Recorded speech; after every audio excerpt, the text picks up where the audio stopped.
大德圣听，为持法会及一切众生，请赞妙法论，教导我们如何了生脱死离苦得乐，殊真无生。Will the Sangha greatly virtue out of compassion for the sake of this assembly and all living beings, present the wonderful Dharma will to teach us how to live suffering and attain bliss and end birth and death, and quickly realize non-birth. Namo tassa bhagavato arahato samma sambuddhassa.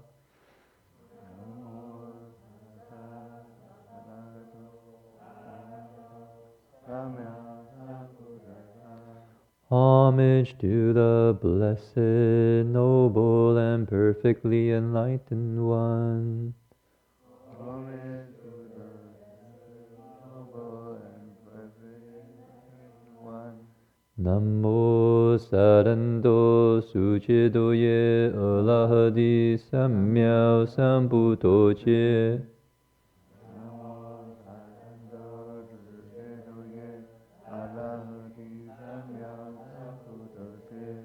Together, 无上甚深微妙法，百千万劫难遭遇。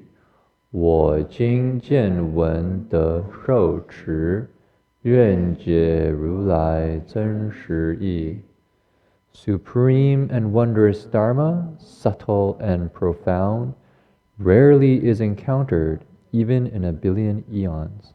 But now we see and hear it and accept it reverently.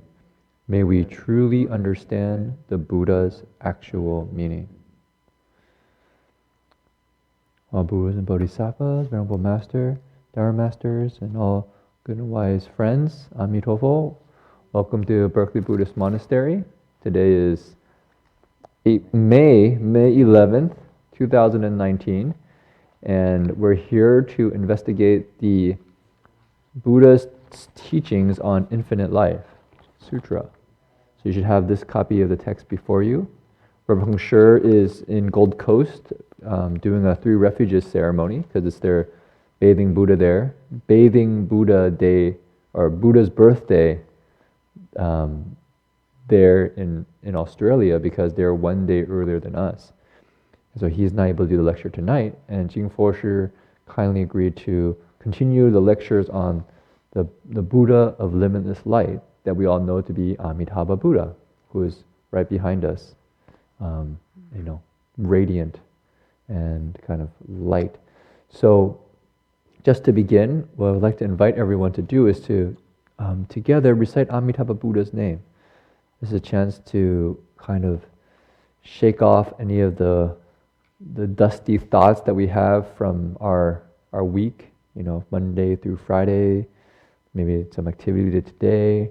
Just kind of let that all go and melt away in Amitabha Buddha's light. So I invite everyone to put your palms together and we can invoke Amitabha Buddha's name in our hearts and invite him and all his assembly of Buddhas, our bodhisattvas and disciples to come and join the Sutra lecture. Namo Amitabha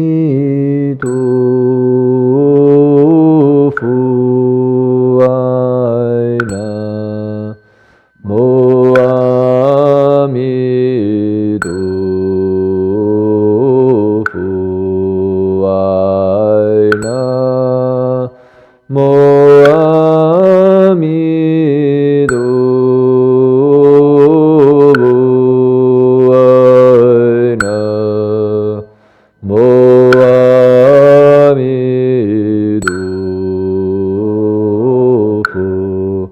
ai namo amido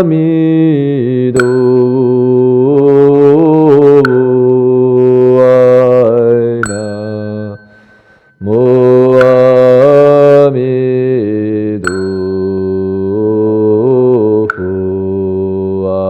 ai namo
So, again, good evening, everyone. Welcome to our sutra lecture. I would like to invite you to take the sutra text in front of you and open up to the last page that's been translated. We're going to finish the very last passage. Oh, 6 and 7? 6 and 7. We also have 8 and 9 too, if you want to talk more. Oh, Okay, so page 6 and 7. So we're going to begin which place? 在哪边? Okay, 示范齐全. So the very last paragraph on the bottom of page 6, the last paragraph. On the other page is on page 7, the very last paragraph. Which is to give some people some context. I think we haven't been lecturing this very regularly. So just to give people an understanding of where we are at, we're on Vulture Peak. So the Buddha is on in India on a place called Mount Ridrakuta. Sorry, I didn't pronounce that correct. Ridrakuta, Mount Ridrakuta, in the city of Magadha, with 12,000 great bhikshus, and then it lists all these bhikshus. So I think it's useful just in your mind's eye, because in some sense, what I think reading can do is it actually brings up imagination in our minds. So you can just imagine the Buddha on a kind of an outcropping, not too much bigger than this when you actually go to Vulture Peak. It's maybe from here to the end of the, probably the total area of that mountain area is maybe about a little bit bigger than this Buddha hall. And somehow 12,000 sages are all around. They're on that, maybe they're in other places, maybe they're floating in space. Right? How does that work? Not sure. So 12,000 arhats. And then there's a long list of bodhisattvas as well, given right afterwards on page 5. So you can imagine in your mind's eye 12,000 people, which is not a small number. You can just imagine, when was the last time you had 12,000 people all together in the same place?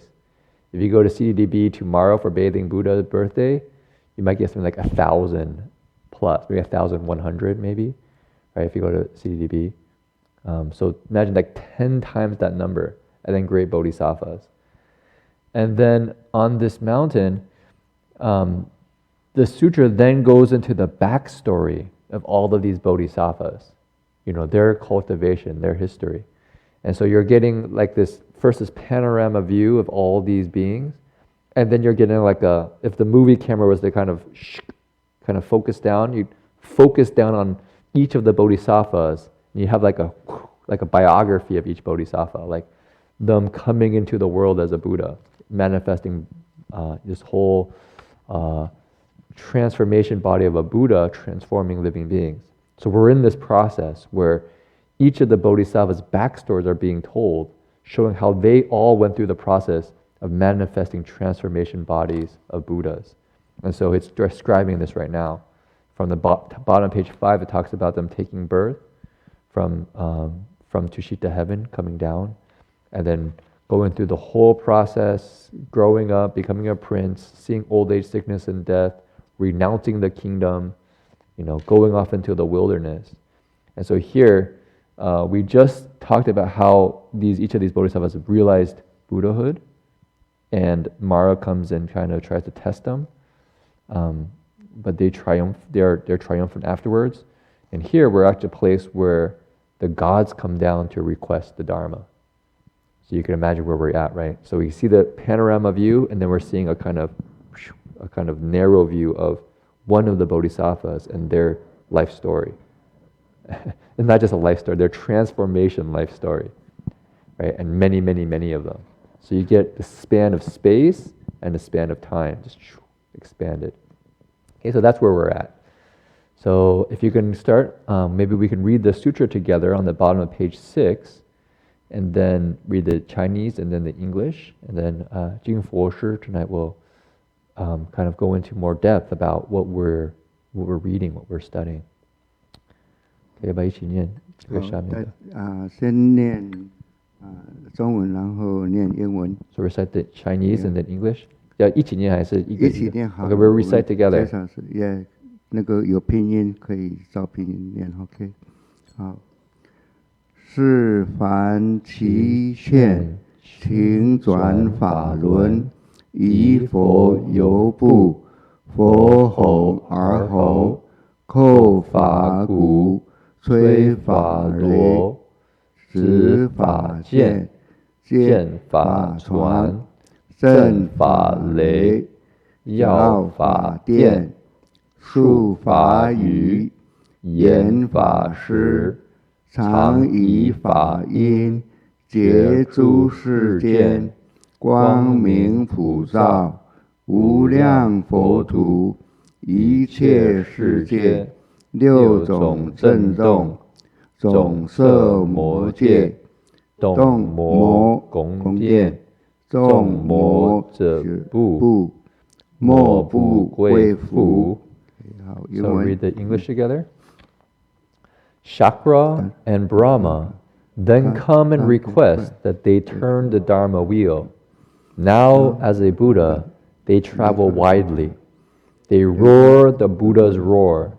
Beat the Dharma drum, blow the Dharma conch, wield the Dharma sword, raise the Dharma banner, strike with Dharma thunder, illuminate with Dharma lightning, shower Dharma rain, and proclaim the Dharma. With the sounds of the Dharma, they constantly awaken living beings in many worlds. Their radiance illuminates everywhere, throughout countless Buddha lands, causing all the worlds to quake in 6 ways.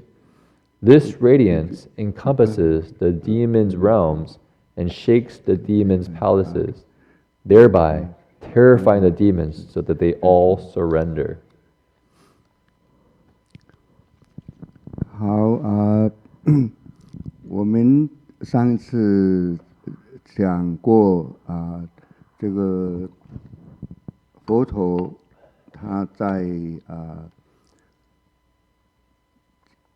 就是在深山修行，他到最后能够降伏众魔众，然后得微妙法，成最正觉。那现在下来更进一步，就是他得了这个妙法，然后他想要给众生来怎样子来转法轮，能够使众生离苦得乐，这个是最重要的。所以今天晚上我们就是讲这个转法轮，但是讲法轮最重要就是要有人请法。So last week, or the last time we spoke about this sutra, we discussed how Mara came to attack the Buddha. You could say almost to test the Buddha. And the Buddha subdued Mara and his demons, and then realized the wondrous subtle Dharma and accomplished ultimate right awakening. So after that, the Buddha then teaches the Dharma. But in order to teach the Dharma, there's a very important step in between that, which is the Dharma request.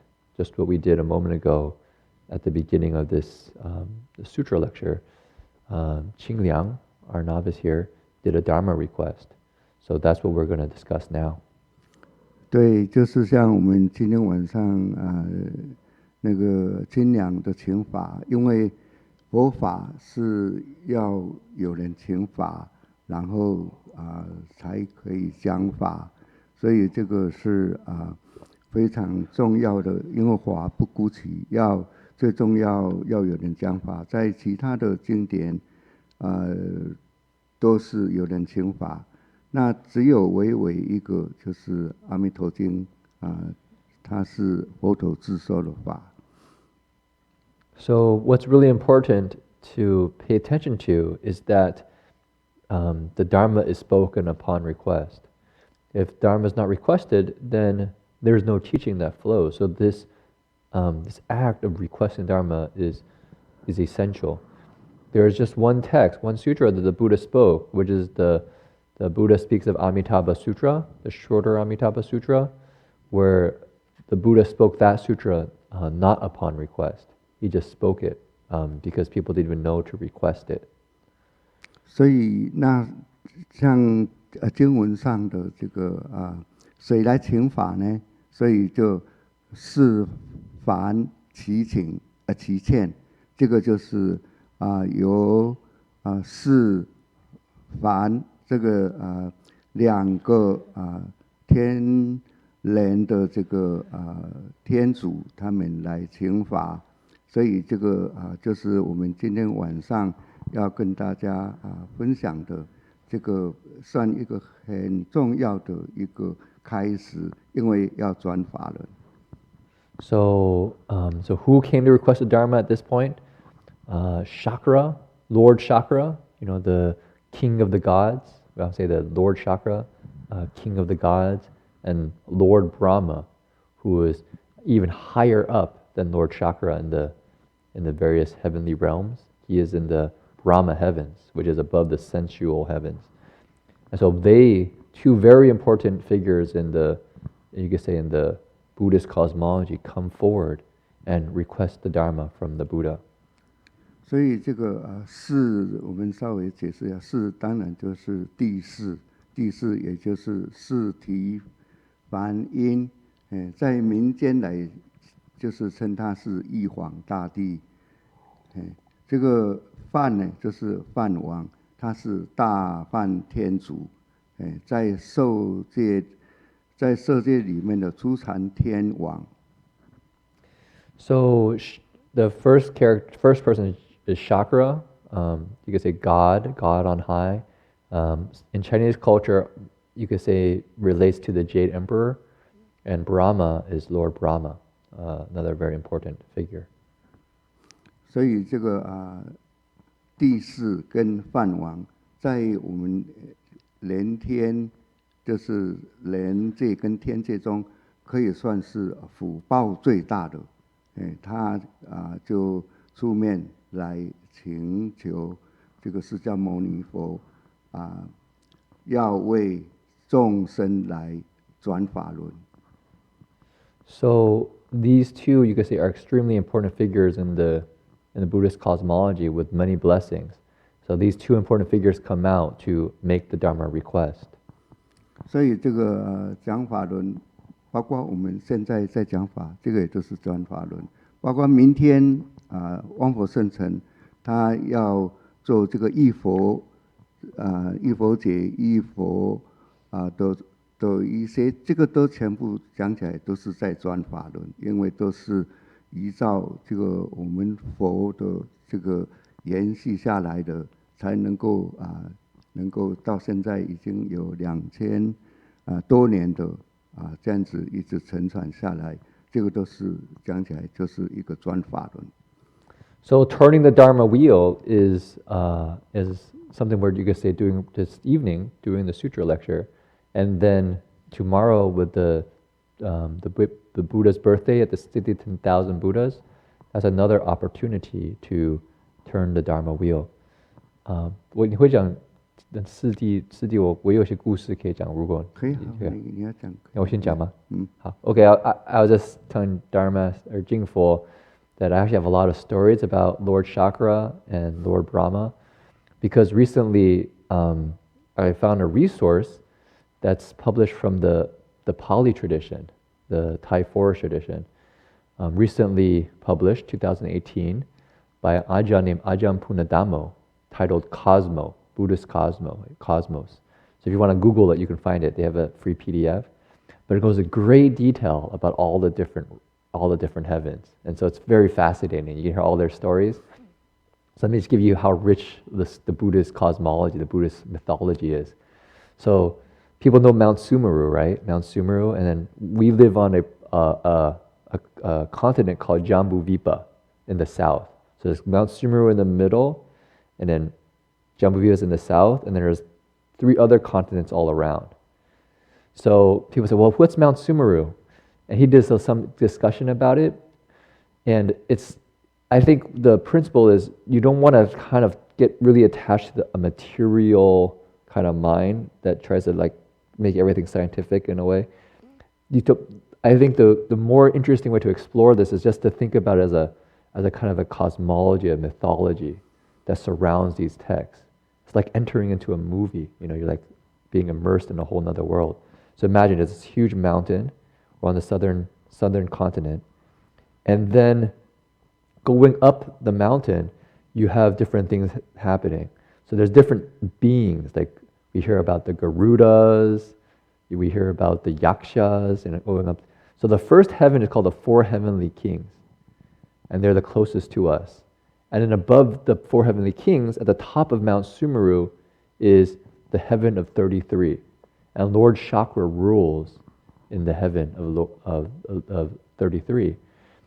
And it's said that he's there because of his great merit. He made offerings to the Triple Jewel, and repaired. The story is that he used to be an old woman who fixed the temple and she got 32 of her friends to help out, and by doing that together, they repaired this temple, and they got from the blessings of that, got reborn into the heaven of 33. And in this cosmology book, it's a very interesting story I'd never read before, but it also talks about the battle between them and the Asuras. People know the Asuras, right? The kind of, they say 有天福 that 没有天权，有天福没有天权. Just they have the blessings of the heaven, but they don't have the power of the heavens.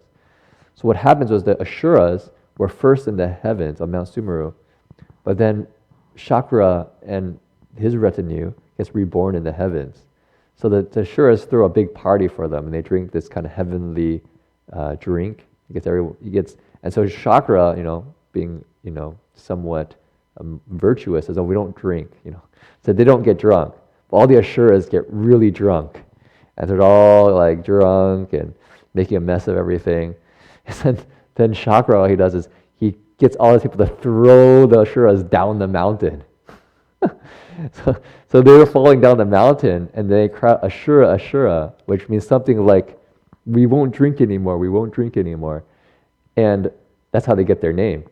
And they fall all the way down the mountain until their home is at the bottom of Mount Sumeru, of the Ashuras. And then Shakra and their group is at the very top of Mount Sumeru. And so the Ashuras, of course, are unhappy about this. So they frequently charge up the mountain to do battle with Lord Shakra. They climb up the mountain to fight with Lord Shakra. And so, it kind of reminds me of the stories of the Titans in the Greek myths with the Greek gods. So these are very kind of interesting stories, and so I think to a certain extent to be kind of immersed in the richness of these mythologies and cosmologies is helpful, because it kind of, at least for myself, having grown up in a kind of a scientific, maybe say more materialistic reality construct, it allows me to kind of grow a little bit more flexible and kind of spellbound. That it kind of invites us to enter a kind of a whole nother world of how something could be constructed. And clearly it's a construction of the mind, but this is some way that the Buddha described for an Indian culture at that time. This is a lot of it based around a lot of Indian mythology as well, and correcting for it and adding principle to it. But it's a very rich world of different beings, different heavens.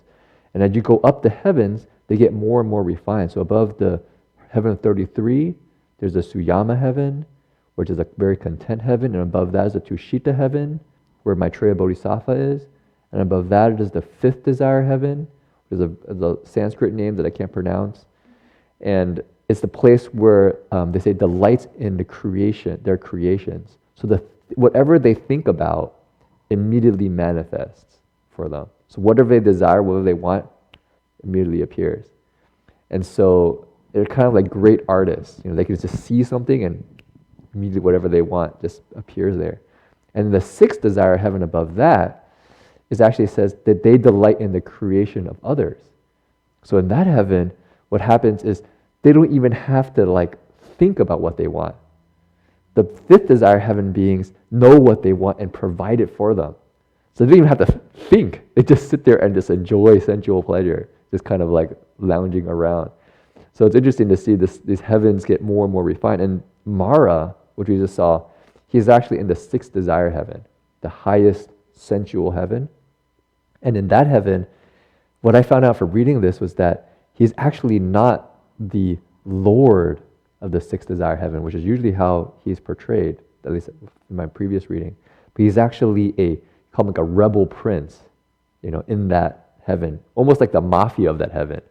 So he leads like a different counter group in the sixth desire heaven, and he, tries to keep people enmeshed in confusion. So that's the kind of the desire realm, right? This kind of desire realm in the heavens, and Lord Shakra is on the top of Mount Sumeru. And then when you go above the sixth desire heavens, that's when you enter the realm of Brahma. And it relates to the jhanas or the dhyanas. So it's a really interesting part about this Buddhist cosmology is that it actually relates to human experience, human levels of consciousness, you could say. Right? Different levels of refinement of sensual pleasure brings you to different levels of, I want to say this made this way. Good deeds in our lives, holding the 5 precepts, doing the 10 good deeds, allow us to be reborn in the sensual heavens, the sensual heavens, and enjoy a lot of pleasure and bliss. They describe that the gods, have beautiful palaces. They're born and their palace is already there. And their palace is like a magical palace, so the palaces can fly around. They fly around these palaces, like these mansions. They fly around with all their retinue. They have beautiful music, wonderful food, very pleasant. So anyways, so above that is the Brahma heaven. And this heaven is beyond sensuality. They're beyond sensuality. And so Brahma is associated with the dhyanas. So people know the word Zen, right? That comes from the word Chan in Chinese, which comes from the word dhyana. And in the Buddhist tradition, people cultivate a kind of very, you could say, expanded, steady mind, which allows them to then meditate more deeply. And in the Buddhist tradition, you don't want to get stuck there. You actually want to use that for deep insight into the nature of reality.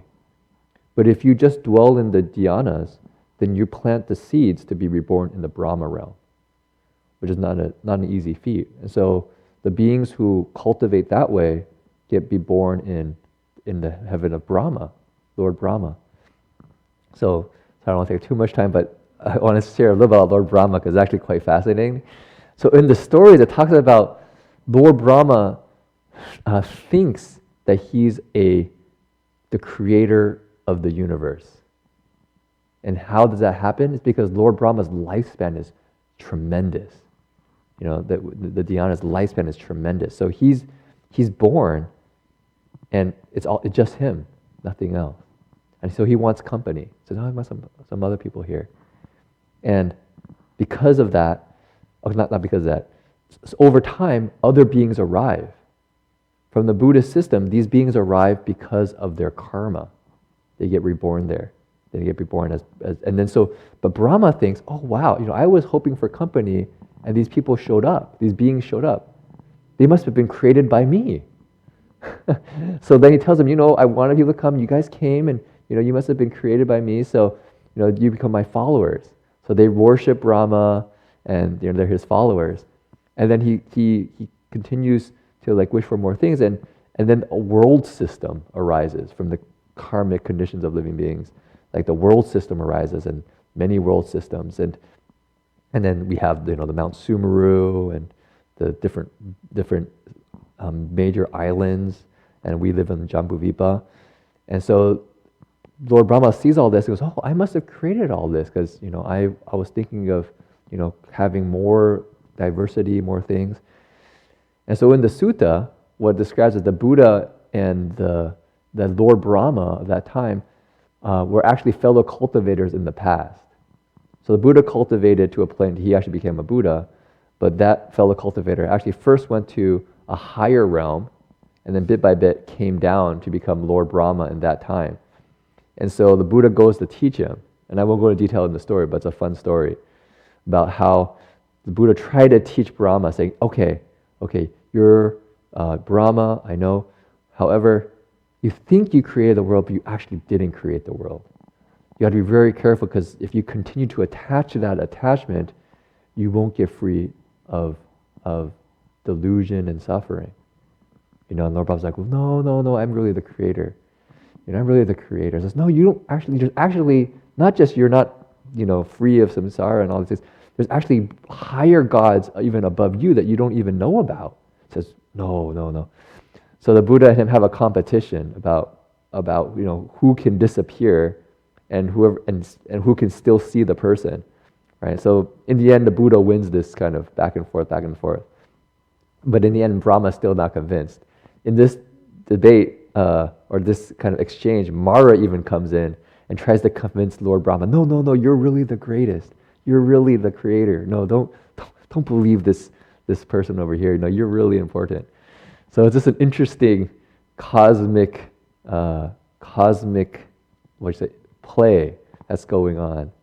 And if you want to look at it in terms of cultivation, they've described that the Brahma realms, you're free of sensuality, but there can still be pride. So that's why in meditation, you do very careful. If we meditate and we get more and more concentrated, if pride develops, then we can get stuck in a state, get in trapped state. So there's a sense that we don't want to be caught in these states.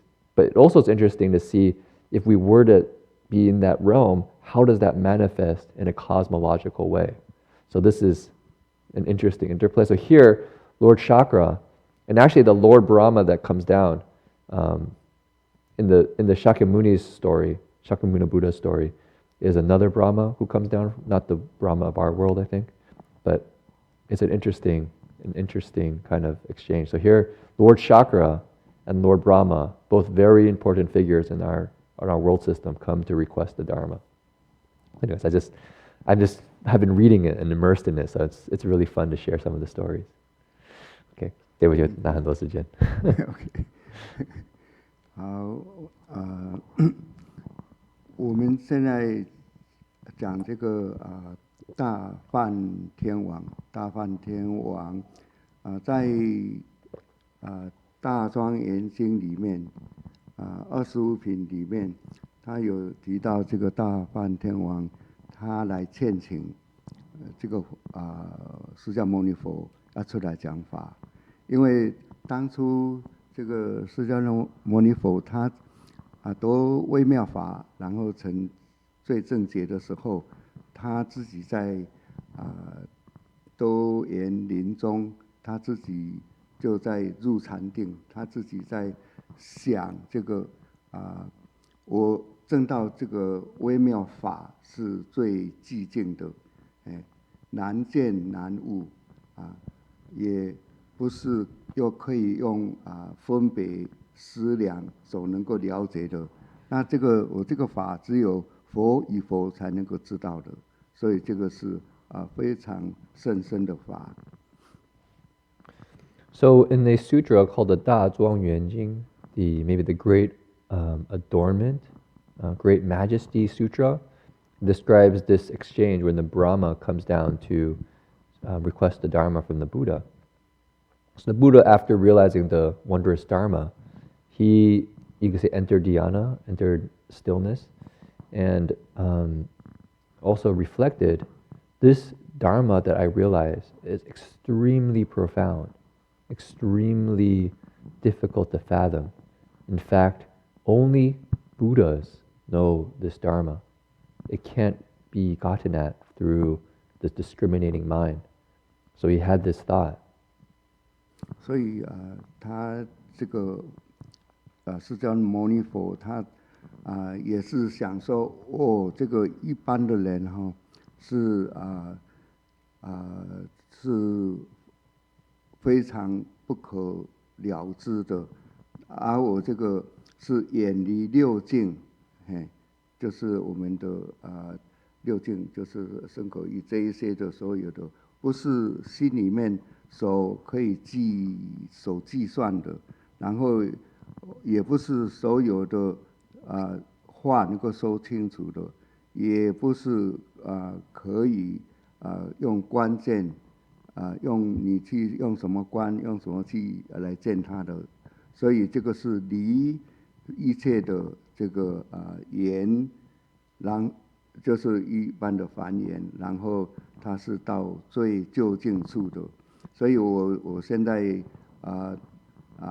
在这个我出来讲法，会来跟人家来讲这些法，是他们都不能够了解，所以我这样子来讲法是堂间其功无所利益，就是说他这些会没有什么利益的，所以他就默然在那里，所以他没有有意思要讲法。So the Buddha also thought, as before, this Dharma is so profound, ordinary beings will not be able to understand it. It requires them to leave behind the six senses, the kind of the defilements of the six senses, the six senses going out and getting attached to things. It goes beyond words, things that we can say. It goes beyond the concepts of the intellect. It goes beyond all language and thought to a most ultimate place. So living beings, ordinary beings, will not understand it if I share this Dharma. So it would be a lot of work with not much benefit. So the Buddha then was quiet and cultivated and stillness there in samadhi. 所以这个当时的这个娑婆世界主雷吉梵王，这个是另外一个梵王，他的名字就是叫做娑婆世界主雷击梵王，他用他的这个佛的威神之力呢，他知道说这个如来他为什么是沉默不讲法的这个原因，所以他自己想说，我应该要去跟他请法，因为要请出来转法轮，所以他就告他的梵众，就是告他的，当然就是他是梵王嘛，那他还有其他的一些梵众，然后就跟他们讲，世间的目前就是说世间众生呢善法，就是说就是这个善法就是说佛法，就是正法是在减损，然后恶法在增长，就是像我们这个目前的娑婆世界一样，是恶的比善的要多，然后这样子的话，像现在释迦牟尼佛他得到的这个最上阿耨多罗三藐三菩提法呢，然后他默然这样子不出来转法轮呢，这样子是对所有众生都不好，所以他出来劝请。So at that time, one of the Brahma gods, I believe it's Samapati Brahma, came to the Buddha to request the Dharma. He came with his retinue, the Brahma's retinue, his followers. Like I mentioned before, Brahma has many followers, right? And so they came with him, and he wanted to request the Dharma because he saw that in the world, oftentimes there's much evil, much harm, and not that much good.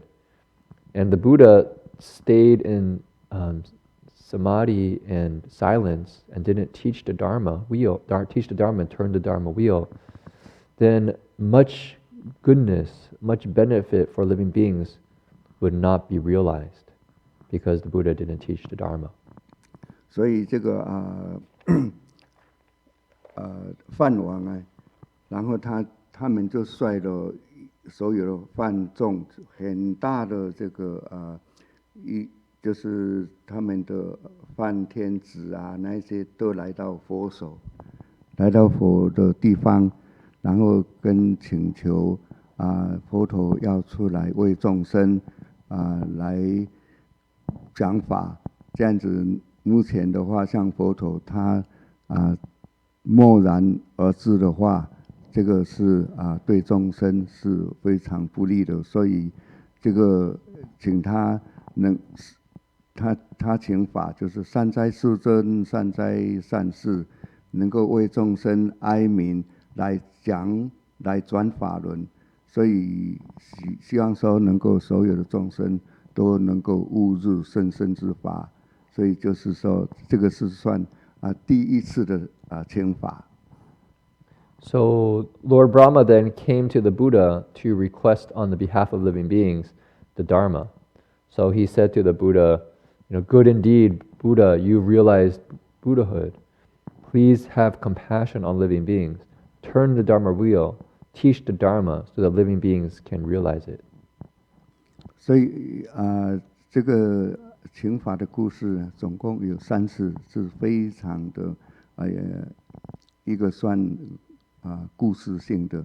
然后呢后面就是说这个因为第一次请完以后，那个世尊他还是没有答应来出来讲法。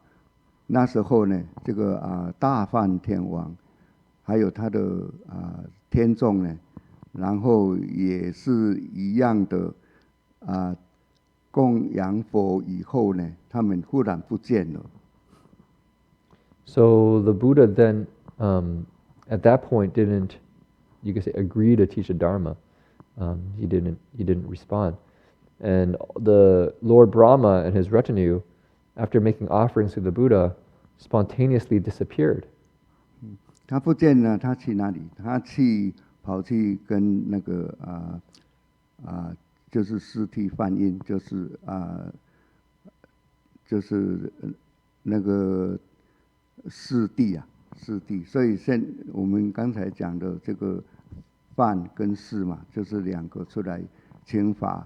那他就跑去那边的时候，就跟那个释体梵音讲说：教释迦，你今天知道众生在生死黑暗里面的丛林，善法是在慢慢减少，恶法在增长。为什么呢？因为就是如来他弃之不转法轮。So Lord Brahma goes where? Where did Lord Brahma go when he disappeared? He went to visit Lord Chakra. And not surprising, given what we have here.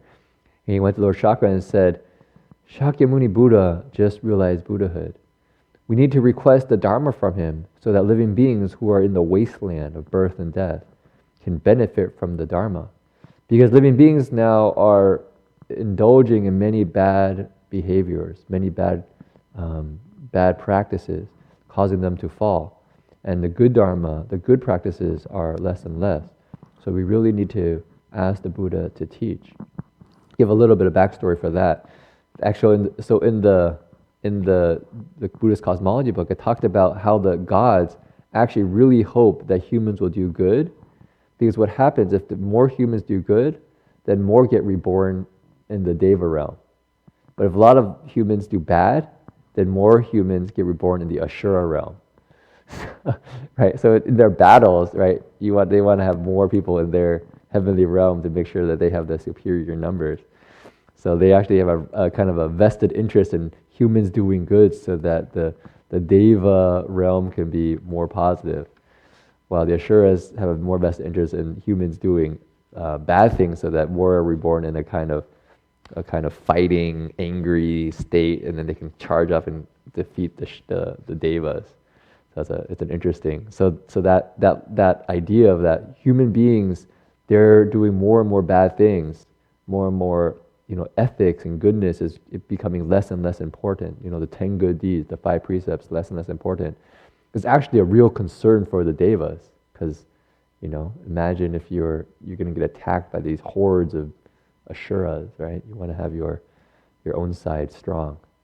So just some context.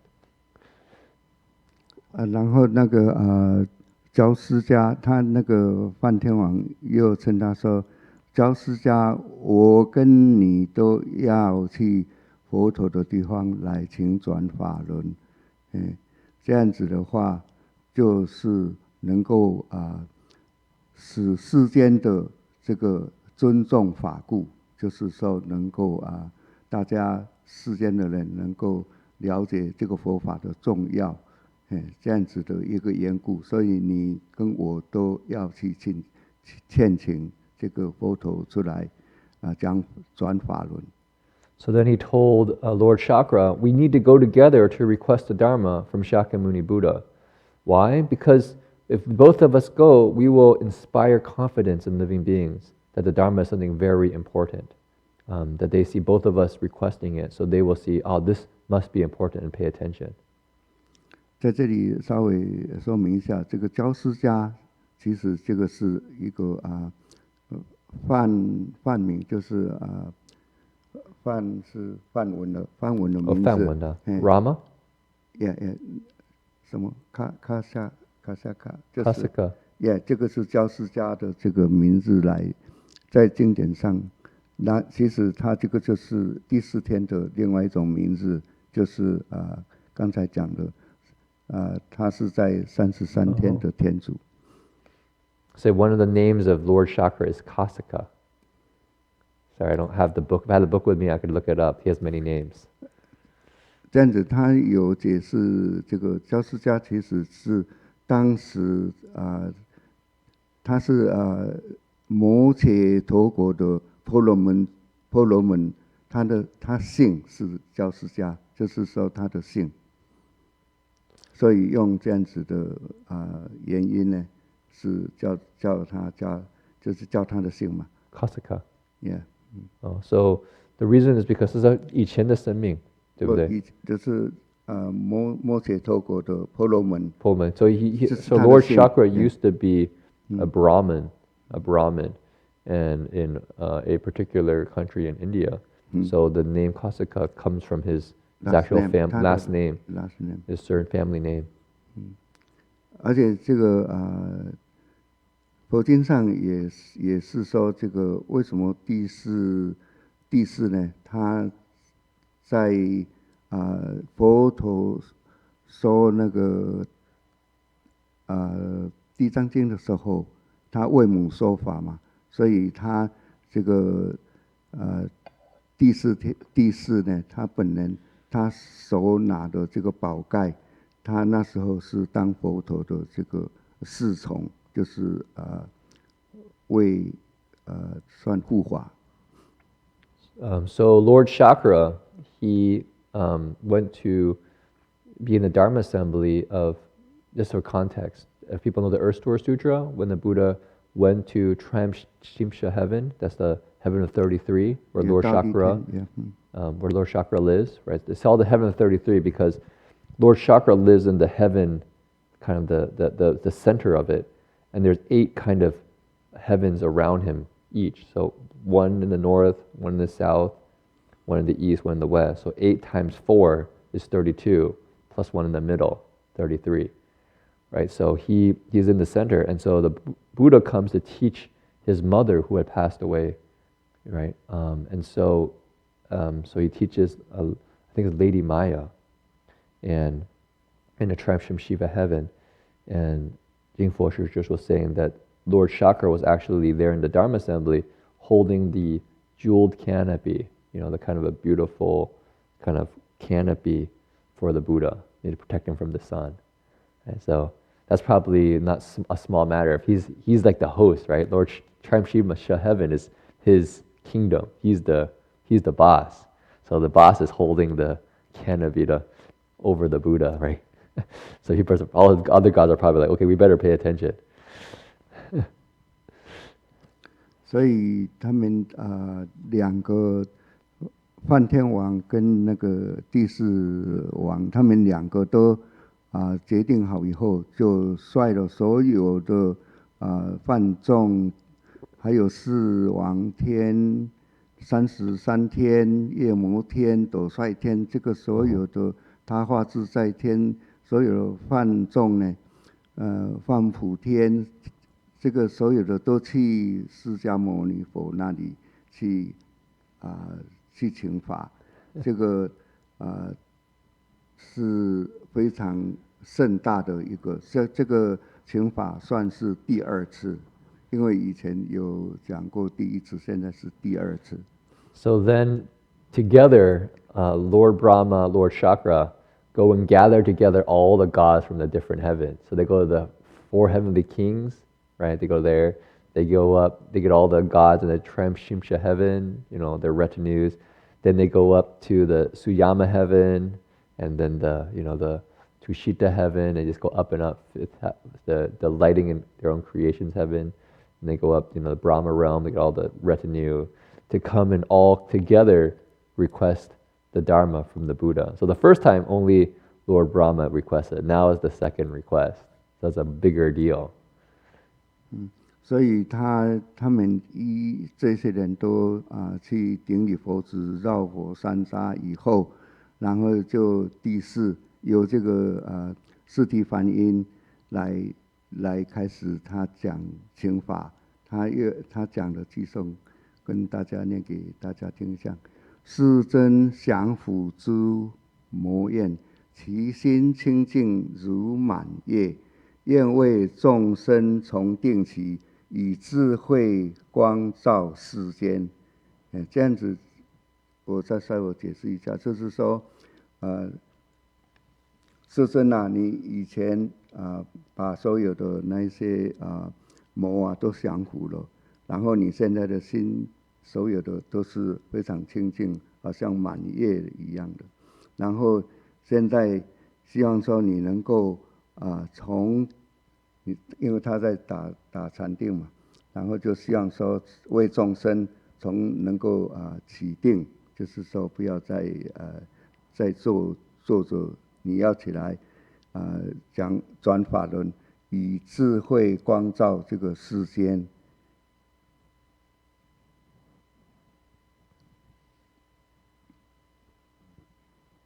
Okay, so when they all arrived together, this time Lord Chakra made the Dharma request. So everyone arrived, they all bowed to the Buddha, and they circumambulated the Buddha 3 times. And Lord Chakra knelt and made the Dharma request.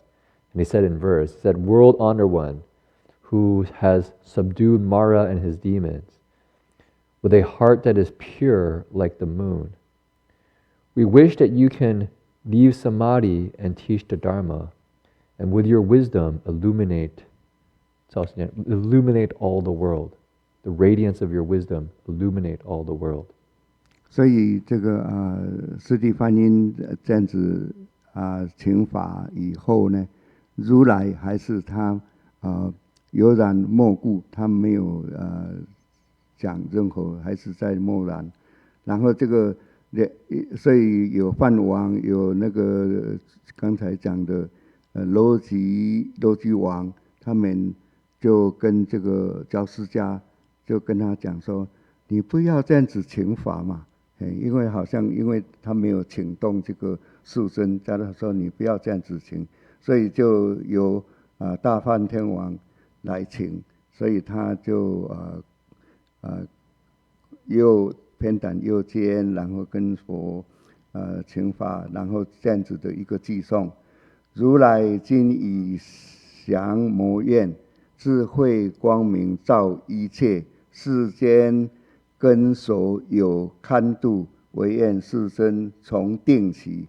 这个我稍微再解释一下，就是世间世尊啊，你现在已经降这个魔怨了。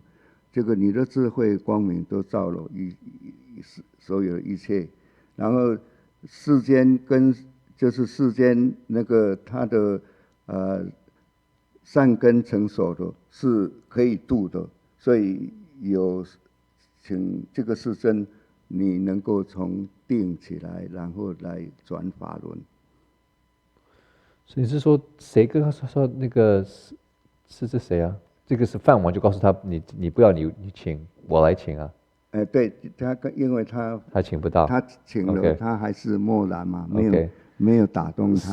So since Lord Chakra that time was not effective, the Buddha no response, right? So you get the build up, right? It's kind of okay, first request, second request got like the entire heavenly realm to come do it together, no response. So Lord Brahma says, okay, Lord Chakra, step aside. I can make the request again. So Lord Brahma kneels and he says, "World honored one, who has already been able to defeat the demonic armies and hatred, with your radiance of wisdom that illuminates all. In this world, there are those whose roots allow them to actually wake up. They can actually wake up. Please, we only wish that the world on one will come out of samadhi." And I believe that in this one, in the Pali text, they often translate it as, there are living beings with just a little bit of dust in their eyes. They're just a little bit of dust in their eyes. They can see. 这个两个人请法不同的一个地方，就是说他梵王他讲明把它表出来说，世间上现在有很多善根的人都成熟，都可以来度的，所以就是说不要说好像他都刚才那个师弟他没有讲出这个，就是说你现在已经把魔都打退了，然后你可以都非常心非常清净，然后你能够从定起来用这样子来跟众生来讲法，所以他这个他就在强调现在的世间是有很多可以度的，所以一定要请他出来。So if you look at the two verses, between Lord Shaka and Lord Brahma, there is a slight difference. And the slight difference is that Lord Brahma brought up the fact that in this world, there are those with good roots that they can actually wake up, they can understand. So please come and teach. So that's the kind of difference, where Lord Shaka just praised the Buddha for subduing Mara, having a pure heart, and pleased to leave samadhi and teach. The Lord Brahma pointed out how living beings are mature, able to receive the Dharma. 所以他这样子讲了以后，那世尊就告诉这个梵天讲说，我的就在跟他解释，因为我证到这个甚深的妙法呢，是最寂静的，难见难悟，非分别思维所能够了解的，只有佛才能够知道。就刚才我们讲过了。但是现在是这样子，我因为不来讲法，然后来跟所有的众生，因为是他们没有办法了解我，所以我默然。So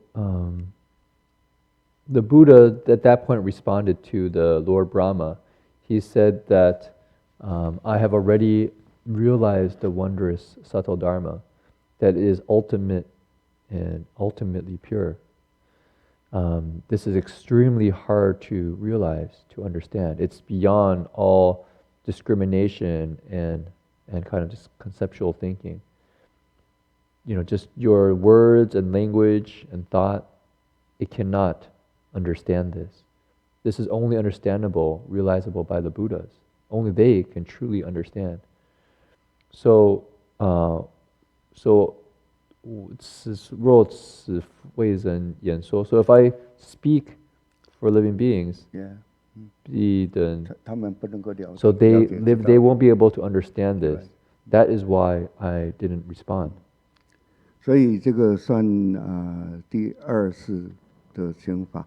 现在他们还是不死心，所以他们像很多情况的时候都是要多请，然后像现在就讲第三次请法，那时候呢，就是这个梵王跟帝释呢，还有所有的天众呢，他听到释迦牟尼佛讲这个，心里就非常的忧愁，忽然就，但是这几个全部忽然就不见，这个是经文上所说的，他们都非常忧愁不见。然后这个大梵天王呢，他观到这个摩羯陀国的所有的外道呢，都是在以地水火风，所有的都是在嫉妒，就是说有邪见。用这个邪见来做正道，就是说很多修行的他没有用正法来修行，所以他这样子的非常忧心啊。所以但是这个中间有一些众生是应该可以度的，可以知道的，希望说不要世尊啊，你不要这样子，还是默然，因为世间还是有一些人可以度的。不知道他是默然怎么默然？他在讲话，对不对？对。所以他就出定了，跟他们讲。对。Okay, so the Buddha then, as I just mentioned, so the Buddha left samadhi and spoke those words. This caused many of the gods and devas to despair, and some disappeared because the Buddha won't teach. And so here there's a principle you could say is sometimes you have to really request many times and be very sincere, and something happens. So then the Lord Brahma looked out into the world, and he saw that there were many people cultivating the spiritual path, but they're cultivating in a way that was not effective. We say Wai Dao, meaning they were looking outside. They weren't going inside to reflect deeply internally. They were actually going out and attaching to external things as the method for their spiritual practice and taking that as the way out of suffering. And so he saw, wow, there's a lot of people who are lost and confused. But at the same time, he looked and saw there are some living beings who do have the potential to wake up. So that's what he saw. 所以就是其实这个就是一般的众生嘛，所以他就讲说，世尊他又再去请法，他有这样子讲一个讲的句子，就是说，摩羯陀国多知异道，邪见因邪见故，种车辆，唯愿世尊能够为他们开甘露，最清净的法，令他们得闻这个正法。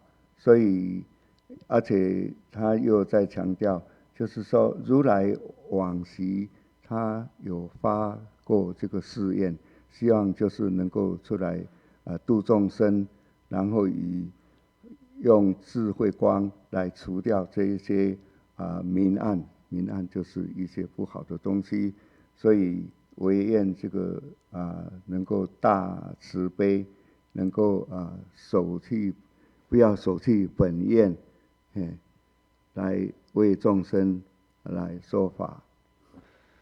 So the Lord Brahma talks about how that in this is Magadha, I think the country Magadha, you can say maybe places in India, there are many who, 这是不对的道，对不对？ They're on the wrong kind of a mistaken path. They have many confused, mistaken views. And so many walk a path that doesn't really lead to liberation. However, Buddha, please, from your vows, teach the Dharma. Open up the path to true liberation, to true happiness, to explain the pure, ultimately pure Dharma, so that living beings can hear it, can learn from it. Then Lord Brahma says to the Buddha, Tathagata, in the past, you made vows to teach the Dharma. This is something you've done in the past. So now is the time for you to teach and transform living beings. 所以然后世尊呢，他听到这个话以后，他就去观察这个众生，这个众生有上根、有中根、有下根的人，还有邪定句的，还有正定句的，还有不定句的，这个就是在他观察那些众生的这个根基，所以他就讲出这个好像这个水池中的草木有一些是在水面上的，有一些还没有在水刚出来的，还有一些在水底下的，这一些好像这样子一个三种分明的这个他用这样子来比喻。这水，你说小不是，就是比较我们一个这个湖面的水，有的已经出来了，是这个上根的 plant 出来的 plant， 这是这个 plant 对不对？长出来了。Yeah. Okay, so the Buddha then himself went to investigate, and he saw that there are living beings with different potentials. Some have very, very good potentials. They were superior, you could say. They had excellent potential. Some had, you could say, middle level potential, intermediate. And some had very low. Their faculties and abilities and potential at this moment to learn was quite low. And so the Buddha compared it to kind of like being in a river and immersed in water. Some of with a lot of potentials already kind of sprouting out of the water. The middle are kind of in the middle of that process, and the low are just kind of at the very bottom. 所以这时候释迦牟尼佛他也继续在思维，假说我不说法，那那一些学境界的众生呢，他们也不知道，我不说话，他当然他不知道。So the Buddha thought, if I do not speak the Dharma, then those who have mistaken views are confused. Those living beings will not know anything about this. 所以他又在思维这个，假如我出来说话，这些正定记的这个众生，他是能够了解的。So then the Buddha thought, well, if I do speak the Dharma, then those living beings who have kind of proper views, have the proper potentials, they will understand it.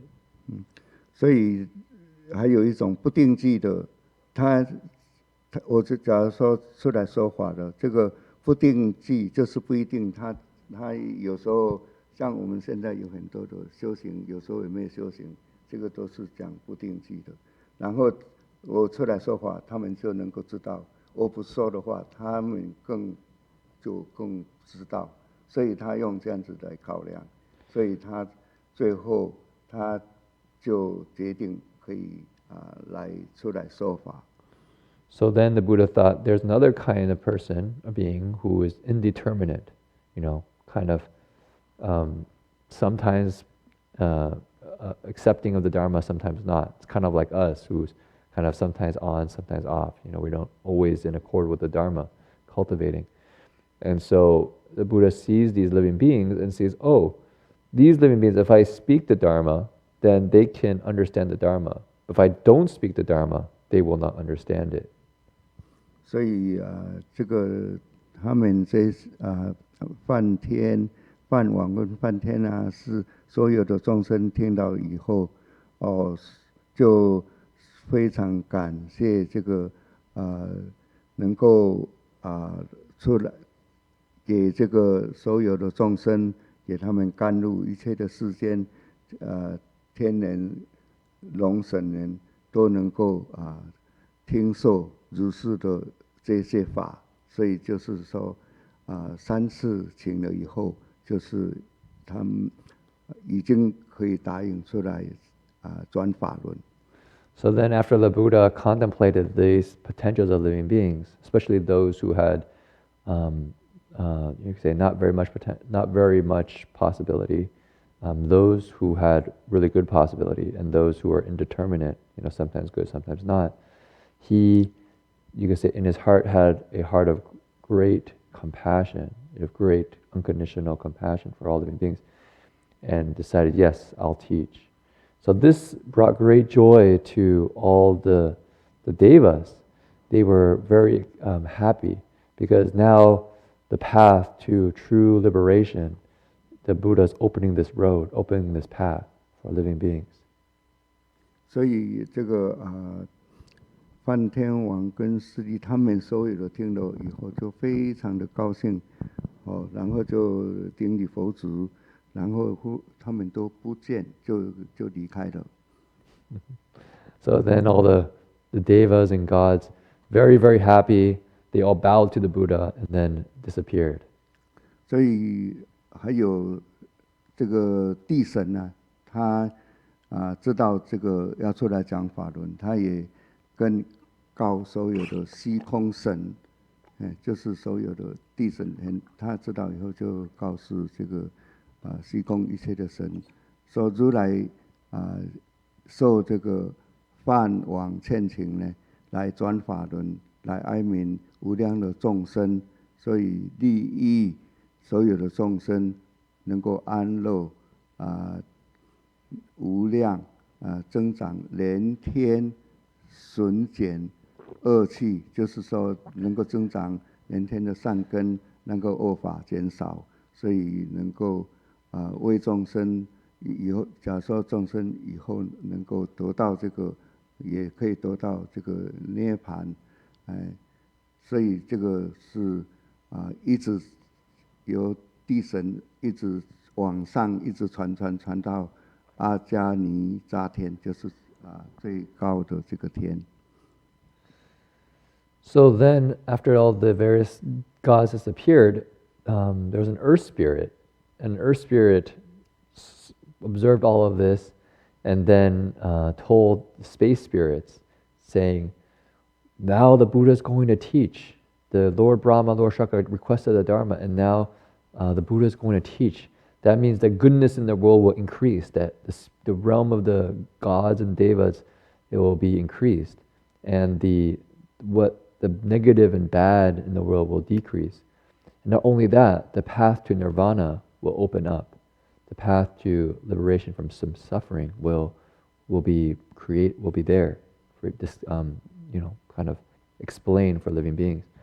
And so this message got passed from spirit to spirit up through the heavens, all the way to the highest heaven.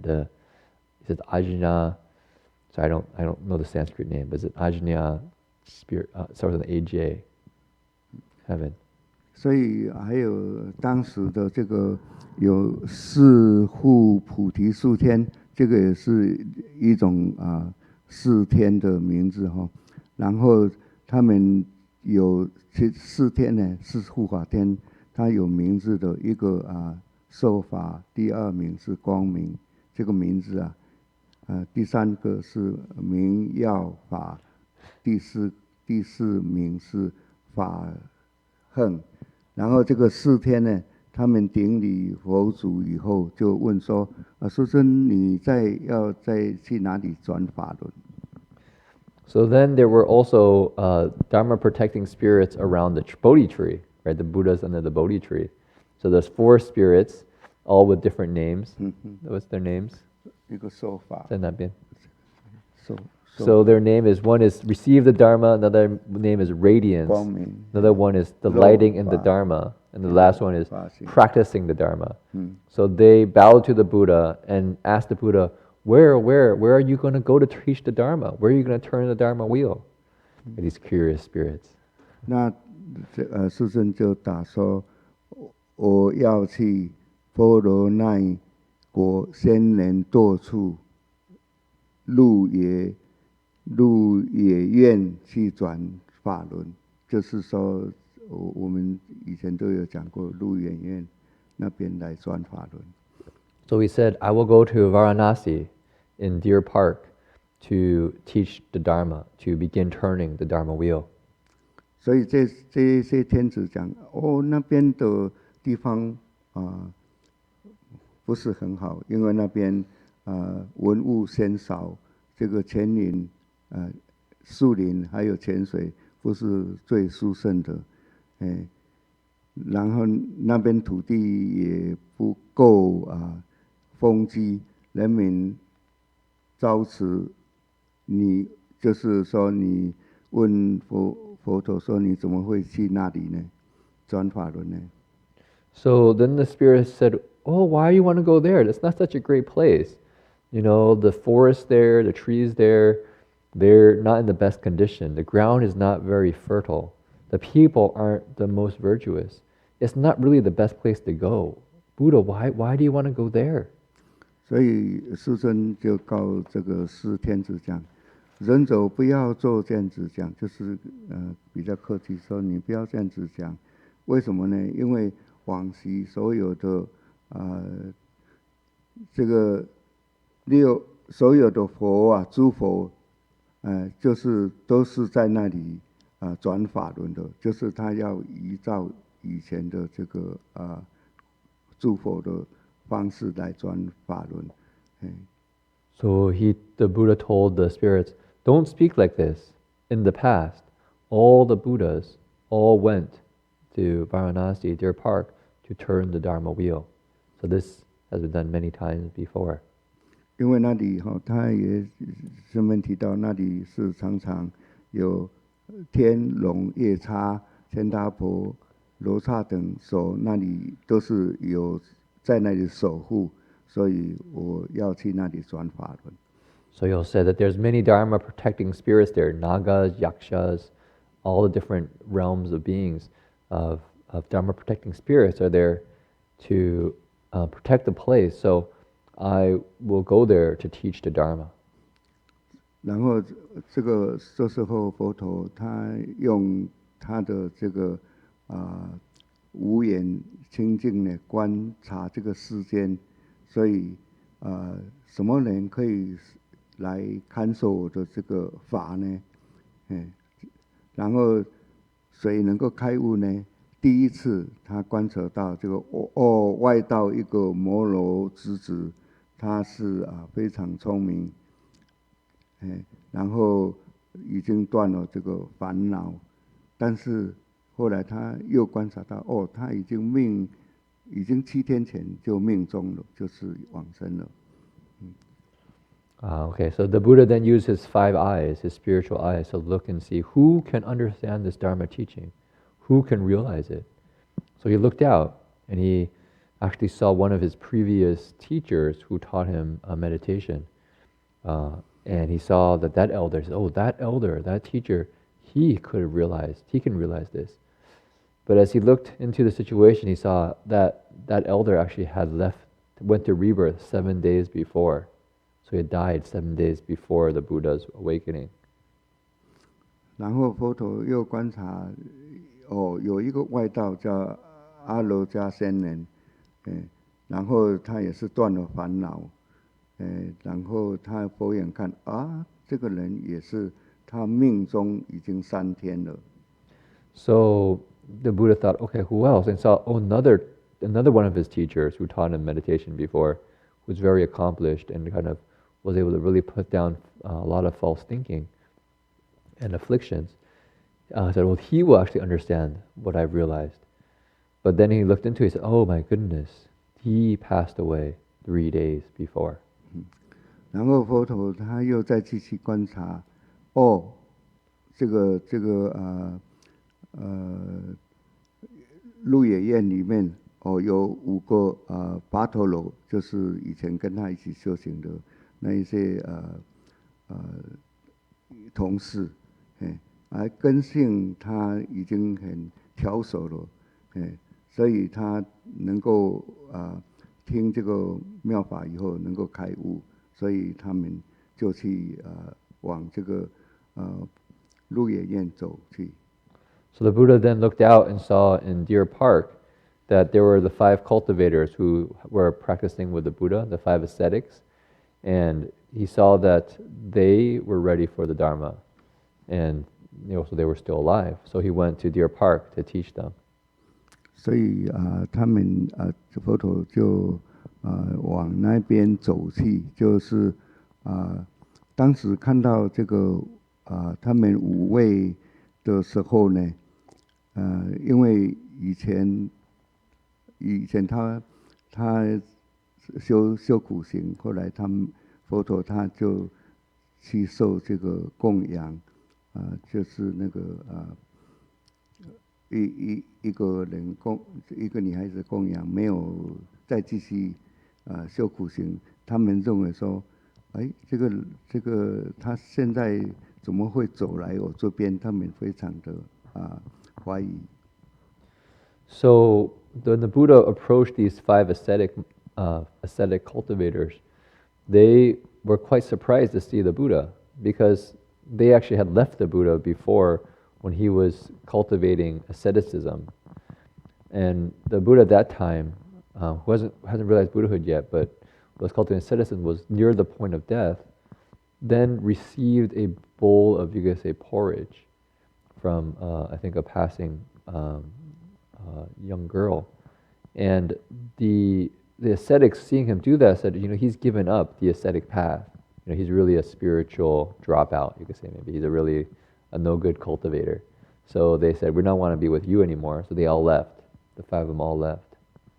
所以他们来向这个五人的地方走来的时候，他们都觉得非常不安，但是他这个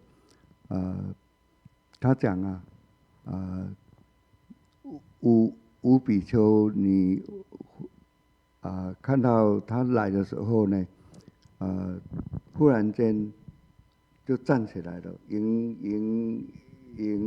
欢迎这个佛陀，然后又给他铺地来坐，然后又给水来给他洗脚，种种的，然后就又开始有跟这个佛陀讲话。So when they actually saw the Buddha coming, they weren't really happy. They were kind of like, he's really given up on the spiritual path. So they were thinking of not really paying much attention to him. But when the Buddha approached, somehow just very naturally, they all still stood up. They put out a seat for him, offered him water, and they began having a conversation. 所以他们看到以后就讲了，就说善来长老七坛，请坐圣座，就是说请这个长老七坛请他坐上座。So they request him to sit down. 然后他们5位呢就跟佛陀问讯，然后就跟佛陀讲说，长老七坛面目端正，诸根寂静，身相光明，好像圆湖金，旃婆花七坛。你今天是正出圣，你今天就是说你是这样子的一个光明，你是证到什么的一个圣智，就是圣人的智慧，就是智慧。So they saw the Buddha, who was very radiant, and asked him, Buddha, you're so radiant. Your senses are so tamed and peaceful. Have you realized some wisdom? Have you realized some measure of awakening? 然后这个佛陀跟他讲，你们啊，你不要称我如来长老啊，我今天就是叫他不要你称我长老，我今天是跟你们大家5个人讲，我已经证得这个甘露之法，所以我要向你们讲这个甘露之道。So the Buddha tells them, you shouldn't call me elder. Actually, in the Pali text, they call him friend. They call him friend. So he says, you shouldn't call me friend, right? He says, I've already realized this ultimate, an ultimate freedom, an ultimate liberation. 所以这样子他们听了以后也是告示来跟释迦牟尼佛讲说我现在我希望说能够接近这个佛陀，然后来做这个沙门，然后那佛陀当时就答应，所以善来比丘宾法自漏，法辅着身，就变成沙门。这个就是当时他们接受这个5位的一个第一个的5个比丘的这个算开始要跟他们来讲法。So then they requested the Buddha to become Shramanas, to become monastics under the Buddha. And so the Buddha said, come bhikshus. And so they all became immediately monks and under the Buddha. And they became the first 5 Buddhist monks, who were these first 5 ascetic cultivators. 所以他们成了比丘以后，那佛陀就开始跟他们讲法。那这个时候教存子3转12行法轮以后，他这个教存子他就得到这个阿罗汉。So after the Buddha, they became the 5 monastics. The Buddha taught them the Dharma, and after the 3 turnings and the 12 aspects of the teachings, those are usually the 4 noble truths, with 3 turnings, which is the kind of declarative, then the exhortative, basically you should do it, and then the kind of confirmative, verifying, I've done it. He kind of turns the Dharma 3 times with each of the 4 noble truths, so there's 12 aspects to it. Upon hearing that, Venerable Kandanya actually realizes arhatship and the kind of the deathless. 所以像这个出现呢，这时候就开始出现三宝。那这个佛陀他就是算佛宝，三转12法轮就是一个法宝，然后5个陀罗就是5个比丘就是珍宝。So this basically became the 3 jewels, the 3 refuges. The Buddha was the Buddha. The Dharma was the teachings of the Four Noble Truth in its 3 turnings, which makes it the 12 aspects. And then the Sangha is the first 5 bhikshus. They become the Sangha jewel. So that becomes the 3 jewels or the 3 refuges in Buddhism. 所以我看时间也差不多了。时间差不多，好。So that's the story for tonight. You get a kind of a deep dive down in Buddhist cosmology, right? We see all the bodhisattvas. We see each of these bodhisattvas becoming a Buddha, and then each of the Buddhas becoming a Buddha has its own story upon story upon story inside of it. So it's very fascinating when you come down into it. And so since Jing Fosher just finished talking about the 3 refuges and the 3 jewels, tomorrow is actually Bathing Buddha Day, or Buddha birthday at CDDB. There'll be a transmission of the 3 refuges and the 5 precepts if people are interested. If you do want to take it, you want to go up earlier and fill out the form, do everything, and they'll transmit it at 12:30 in the afternoon. The other announcements we want to make, maybe I think we have our children's program, our family program, May 19th, 1 to 3 p.m. So if you have children or you have friends who have children and would like to come to the monastery for a kind of a fun activities in the afternoon, please join. There's a lot of I can see a lot of good energy. There's probably as many volunteers as kids, but everyone's having fun, so it's okay. Right? They're doing calligraphy, learning some meditation, making sushi, Yes. eating food. Right? So it's a big party in the monastery. We also have our family camp happening on June 15th and 16th. So if you're interested, please sign up. We're kind of combining the spirit of the family camp and the family gatherings that Jing Fosher is arranging. So that becomes a kind of a chance that families can come together, but then also continue to meet, throughout the year to really create a kind of a community, right? And then after that, we have a retreat at Surana Center on, let's see, dates, sorry. Let's give you the quick dates for that. That's June 21st, 21st to 28th.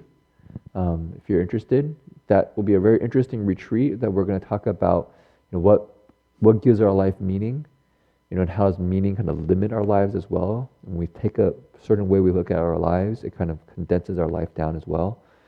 And how is kindness a kind of pathway out to kind of give us a depth of understanding and insight and a sense of well-being that serves as a foundation for our lives.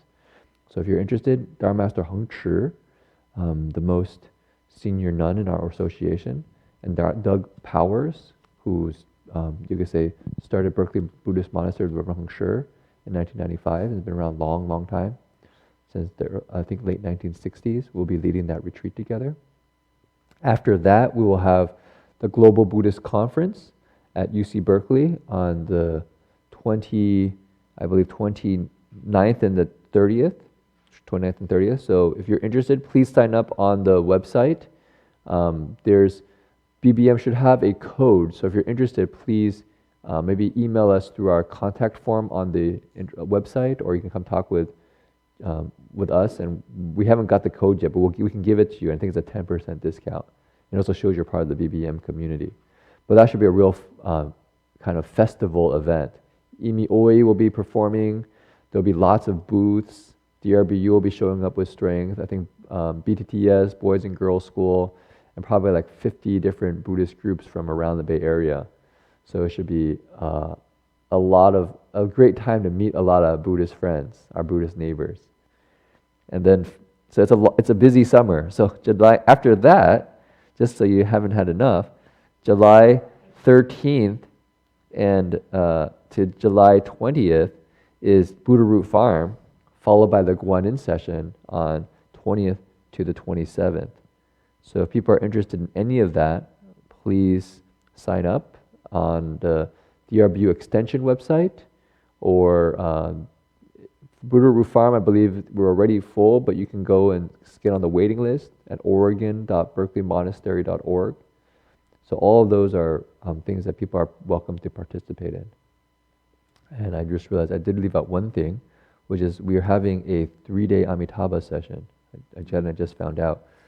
Arli Archie. So 25th, 26th, and 27th. No? May. So 2 weeks from now. 25th, 26th, 27th. So if you're interested for 3 days of Amitabha recitation, really good to recite you could say the sutra. This sutra is about Amitabha Buddha, although we haven't got to Amitabha Buddha yet. You can come and recite the Buddha's name. Okay, did I leave anything out? Is there anything that needs to be? Yeah. Oh yes. Can you announce it yourself? Do you have a mic? I don't know all the details. Yeah, that's okay. I'll give him this one.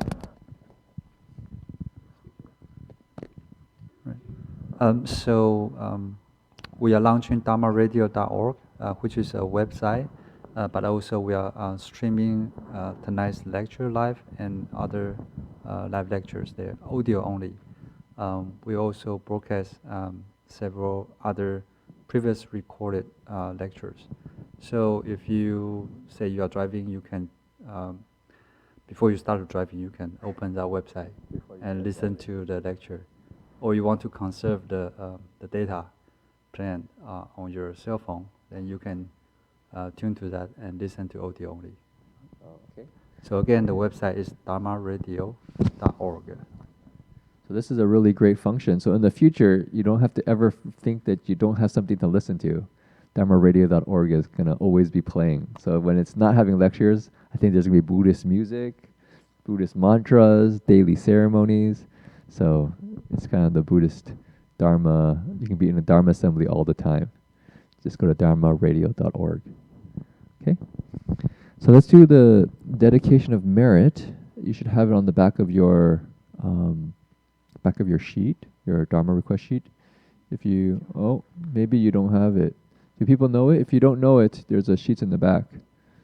So this is a chance for us to basically share the goodness of coming together to study, you could say, the Buddha's story, the Buddha's life story. And it's no small matter. They say the Buddhas come to this world very, very rarely, and we're extremely fortunate in our time to be able to have the Buddha's teachings still around. So to hear the story together is not a small thing, and so we can share that goodness with others. Whoever you wish to share it with, just maybe in your heart visualize the person. Tomorrow's Mother's Day, so you can give an extra gift to your mom. So whoever you wish to share it with. Well, actually, on that note, if people are interested, there's also a Tzu Chi bathing Buddha event in I think San Jose that I'll be going to in the morning. So if you're interested, that'll be in May tomorrow in the morning. Okay. 我们还不知道，对不对？时间。Okay. Yeah. Okay, so you can put your palms together and you may join in. May every living being, our minds as one and radiant with light, share the fruits of peace with hearts of goodness, luminous and bright. If people hear and see how hands and hearts can find in giving unity, may our minds away to great compassion, wisdom, and to joy.